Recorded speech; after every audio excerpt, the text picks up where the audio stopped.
সাম্প্রতিক সময়ে একের পর এক আমরা সরকারি কর্মকর্তা বলি, বহুবার বলেছি, আবারও মনে হয় বলে রাখা ভালো, আমাদের সংবিধান অনুযায়ী কোনো কর্মকর্তা নাই, প্রত্যেকে কর্মচারী এবং প্রজাতন্ত্রের কর্মচারী, সরকারি না। That's the difference. Public servants তারা সরকারের লোক, সরকার যা বলবে তাই করতে হবে, নট নেসেসারিলি। এই আলাপ আরেকদিন করবো। যাই হোক, প্রজাতন্ত্রের কর্মচারীদের একের পর এক মারাত্মক দুর্নীতির সব অভিযোগ আমাদের সামনে আসছে। অনেকে উদাহরণ দিয়ে বলেন অতি আদিকাল যে কৌটিল্যের অর্থশাস্ত্রেও সরকারি কর্মচারীরা ঘুষ খাবেন, টাকা তসরুপ করবেন, এসব আছে। সুতরাং আমরা ধরে নিতে পারি এগুলো আবহমান কাল থেকে, সুদূর অতীত থেকেও এগুলো আছে। বাংলাদেশে ছিল, তার আগে ছিল, ভবিষ্যতেও থাকবে। কিন্তু যে পরিমাণ লুটপাট এবং ডাকাতি এখন হচ্ছে, এটা বাংলাদেশের ইতিহাসে নেই এবং পৃথিবীর খুব কম দেশে এই ধরনের নজির আছে। এখন এগুলো কেন হয়? এগুলোর প্রতি সরকারের অ্যাটিটিউড কি? আপনি আসলে সরকার যেদেরকে লাইসেন্স দেন, আমরা দীর্ঘদিন থেকে বলছি তো, বেনজির, আসাদুজ্জামান মিয়া, আজিজরা কেন এরকম দুর্নীতি করতে পারে, বা আরও নিচুর স্তরের খুব ছোট একজন পুলিশ অফিসার, খুব ছোট একজন অন্য ক্ষেত্রের অফিসার বা কর্মচারী, স্বাস্থ্যের এক ড্রাইভারের কতশো কোটি টাকার কথা করোনার সময় বেরিয়েছিল, আমাদের মনে আছে নিশ্চয়ই। তার মানেটা আমরা বলার চেষ্টা করেছি যে সরকার আসলে চাইছে এই লোকগুলো দুর্নীতি করে আঙ্গুল ফুলে কলা গাছ হোক, এবং আমাদের ন্যারেটিভটা হচ্ছে এটা, যেহেতু সরকার এদেরকে দিয়ে ক্ষমতায় আছে, তাই তাদেরকে এই ব্ল্যাঙ্ক চেক, দুর্নীতির ব্ল্যাঙ্ক চেক সরকার দিয়েছে। আমরা সিরিয়াসলি মনে করি এটা খুবই যৌক্তিকভাবেই বলা যায়। এবং সম্প্রতি এই আলোচনা আবার এসছে যে আপনি এমন সব আইন করেছেন তাদের জন্য, তাতেই আপনার এই মানসিকতা খুব স্পষ্টভাবে বোঝা যায়। আগের একটা আলোচনাও আমি আজকে আনবো, আর সম্প্রতি একটা রিপোর্ট এসছে, সেই রিপোর্টটাকে ভিত্তি করে কয়েকটা কথা বলা দরকার। এবং আমি মনে করি যে আইন আপনি করছেন ডাজন্ট নেসেসারিলি মিন সেই আইন করলেই আপনি সেটা নিশ্চিত করবেন। বাংলাদেশে হেফাজতে নির্যাতন এবং মৃত্যু নিবারণ আইন হয়েছিল 2013 সালে, দ্যাট ডাজন্ট নেসেসারিলি মিন ওটা দিয়ে বন্ধ হয়েছে। কিন্তু আপনি এখন যখন আইন করছেন, সেই আইনটারও এক ধরনের চিন্তার জায়গা আছে। যেমন ধরি এই যে সরকারি কর্মচারী যে আইন, সেই আইনটাতে আপনি কিভাবে তাদেরকে সুযোগ সৃষ্টি করে দিচ্ছেন। আমি আবারও বলছি, আইনটা কঠোর থাকলেও যে তাদের কিছু আসতো যেত, আমি তা মনে করি না। কারণ আইন তো প্রয়োগ করা হবে। যে সরকার ক্ষমতায় আছে সে কি প্রয়োগ করবে? যে বিচার ব্যবস্থার কাছে যাবে, যে বিচার বিভাগে যাবে, সেই বিচার বিভাগ কি স্বাধীনভাবে কাজ করবে? অনেক প্রশ্ন, এবং এই প্রশ্নগুলোর জবাবও আমরা জানি। কিন্তু তারপরও আপনি যখন আইনটাকে কিভাবে করছেন, সেটাও এক ধরনের আপনার দর্শনের দিকটা আমাদের সামনে প্রকাশ করে। সরকারের কথা বলছি। এখানে যেটা বলা হয়েছে, 1985 সালে সরকারি কর্মচারী শৃঙ্খলা ও আপিল বিধিমালা সংশোধনের মাধ্যমে যে 2018 সালে কর্মকর্তা কর্মচারীদের বিরুদ্ধে যে আইন, তাদের জন্য যে আইন করা হয়েছিল, সেখানে ইন্টারেস্টিংলি 85 সালে কর্মকর্তা কর্মচারীদের বিরুদ্ধে দুর্নীতির অভিযোগ তদন্তে প্রমাণিত হবার পরও তাকে শাস্তি হিসেবে তিরস্কার অন্তর্ভুক্ত করেছে। মানে 85 সালে কি ছিল? 85 সালে ছিল চাকরি থেকে অপসারণ বা চাকরি থেকে বরখাস্ত, বাধ্যতামূলক অবসর, এগুলো। তার মানে আপনার দুর্নীতির অভিযোগ যদি প্রমাণিত হয় তদন্তে, সেটা 85 সালের যে বিধিমালা ছিল সেটাই ছিল, আপনি অবসর, বরখাস্ত অথবা অপসারণ কোনো একটা হবেন। আর এখন তিরস্কার, মানে আপনি খেয়াল করেন সরকার তদন্ত করে দেখছে এই ভদ্রলোক দুর্নীতি করেছে, তাকে আপনি তিরস্কার করছেন। মানে দুর্নীতির মতো একটা ফৌজদারি অপরাধ এখন তিরস্কারের মতো একটা অতি তুচ্ছ বিষয় দিয়ে আপনি ডিল করতে পারেন। এখন একটা তদন্তের কথা বলা হয়েছে। গত এপ্রিলে একটি তদন্তে দেখা যায় বর্তমানে সহকারী সচিব প্রমথ রঞ্জন ঘটক 2020 সালের জুন থেকে 21 সালের জুন পর্যন্ত মাদারীপুরে ভূমি অধিগ্রহণ কর্মকর্তা থাকাকালে 7,35 লাখ টাকা আত্মসাৎ করেছেন। এটা পদ্মা সেতুর ক্ষেত্রে উনি এই কাজটা করেছেন। এটার দরকার নেই, কিন্তু আমি ডিটেল না পড়ছি, উনি এটা করেছেন, এটা তদন্তে প্রমাণিত হয়েছে। এই অপরাধের জন্য প্রমথ রঞ্জনকে সিনিয়র সহকারী সচিব পদ থেকে সহকারী সচিব পদে পদাবনতির শাস্তি দেয়া হয়েছে। আপনি খেয়াল করুন তো, আপনি 7,35 লাখ টাকা আত্মসাৎ করে একটা ধাপ নিচে গেলেন, কি আসলো গেল? আর সবাই তো যাচ্ছে না সব সময়, এর মধ্যে 1, 2, 3, 5% লোকের হচ্ছে, বাকিরা তো পার পেয়ে যাচ্ছে। এই হচ্ছে ব্যাপার। নাম প্রকাশে অনিচ্ছুক মন্ত্রিপরিষদ বিভাগের এক যুগ্ম সচিব বলেন, 1985 সালের বিধিমালা শিথিল করা না হলে ওই কর্মকর্তা নিশ্চয়ই বরখাস্ত হতেন। তিনি যতক্ষণ থাকবেন ততক্ষণ তার সৎ সহকর্মীরা এটি নিয়ে অস্বস্তি বোধ করবেন। আরেকটা উদাহরণ হচ্ছে, বগুড়া সদর উপজেলার সহকারী কমিশনার বীর আমির হামজাকে জালিয়াতির অভিযোগ প্রমাণিত হয়, 12 মাসের জন্য বেতন কমিয়ে দেয় সরকার। মানে এটাও খুব অবাক করা বিষয় হয়েছে যে এই 12 মাসের বেতন কমিয়ে দিয়েছে, এতে কিছু আসে যায় না। ওই যে বললাম, এটা শাস্তি নিশ্চিতভাবেই তাকে চাকরি থেকে অপসারণের কথা ছিল। এই জিনিসগুলো সব তারা করেছে। এছাড়া যেটা হয়েছে সেটা হলো আগে 79 সালে একটা যে বিধিমালা ছিল সেটা 2002 সালে সংশোধন করা হয়েছে। 79 সালে বলা হয়েছিল সরকারি কর্মচারীদের প্রতি বছর সম্পদের হিসাব জমা দিতে হবে প্রতি বছর। 2000 সালে বিএনপির সময় এটা হয়েছে, 2002 সালে বিএনপির সময় হয়েছে প্রতি 5 বছর পর পর। তার মানে প্রতি বছরের জায়গায় 5 বছরে সেটা পিছিয়ে ফেলা হলো। এটাও তাদেরকে এক ধরনের ছাড় দেয়, যেটা বিএনপির সময় হয়েছে, যদিও এখনও আসলে কিছু করে না।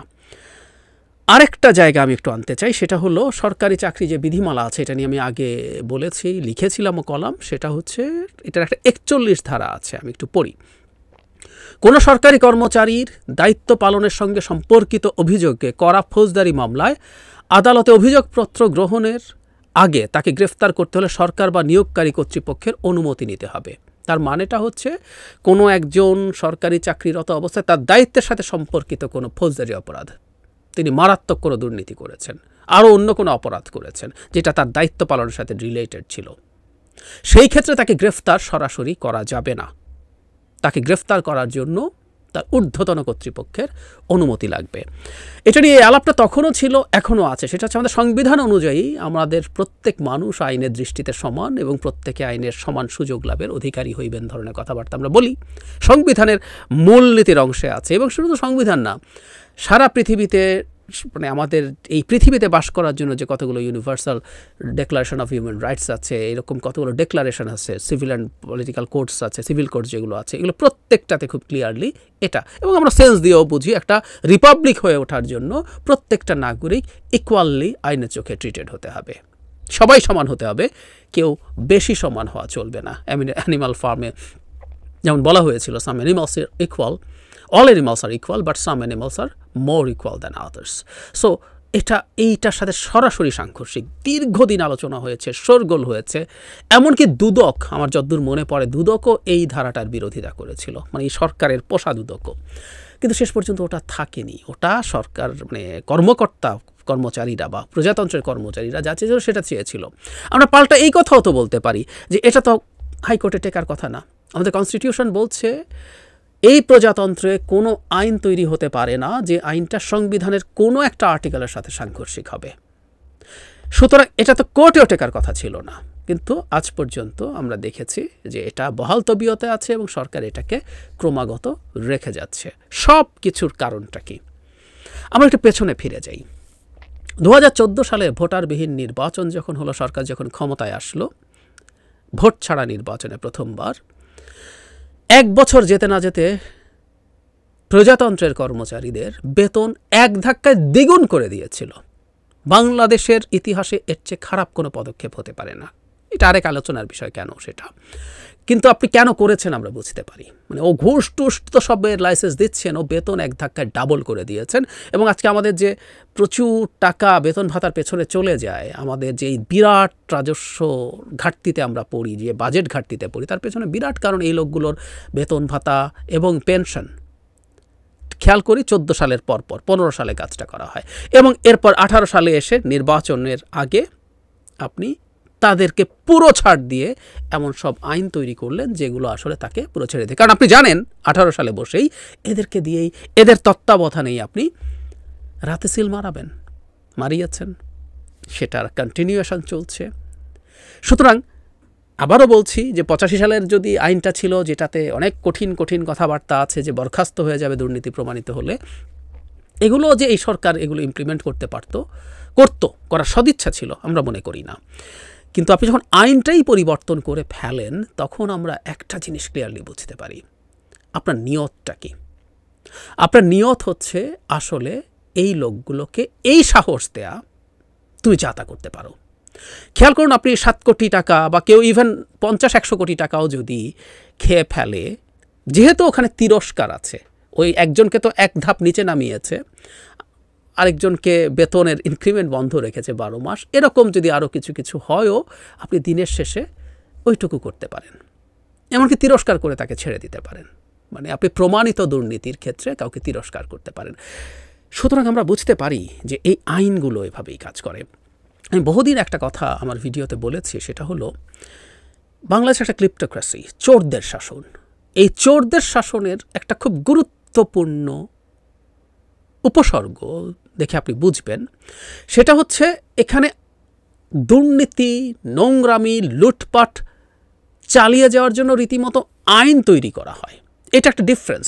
অন্যান্য জায়গায় আইন ঠিক আছে, মানা হয় না, দুর্নীতি করেন, এভাবে চলে, রাষ্ট্র দেখে দেখে না করার। এখানে রাষ্ট্র নিজে, সরকার নিজে এমন সব আইন করে যেটা লুটপাট করতে দেয়।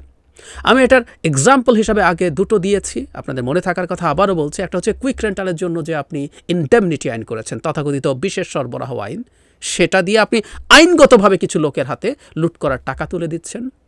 আপনি ব্যাংকের যখন খেলাপি ঋণ লুটপাট করবে, আপনি নানান রকম আইন করে ব্যাংকের মধ্যে কতজন পরিচালক থাকতে পারবে, কতটুকু পার্সেন্টেজ দিলে রিশিডিউল করে আবার লোন নিতে পারবে 1-2%, এগুলো সব আপনি নানান রকম আইন এবং বিধি তৈরি করেন। ফলে আইনগতভাবে আপনি কিছু লোককে লুট করার সুযোগ দেন। ঠিক একইভাবে এই আইন 18 সালে যেটা হয়েছে, এটাও খুব ক্লিয়ারলি ক্লিপ্টোক্রেসির একটা সিরিয়াস সাপোর্ট হতে পারে। এখানে আপনি আইন করে ওদেরকে এই শিথিলতা দিয়েছেন যে তুমি যে কোনো কিছু করতে পারো। আমাদের মাথায় এই আলাপটা থাকা দরকার।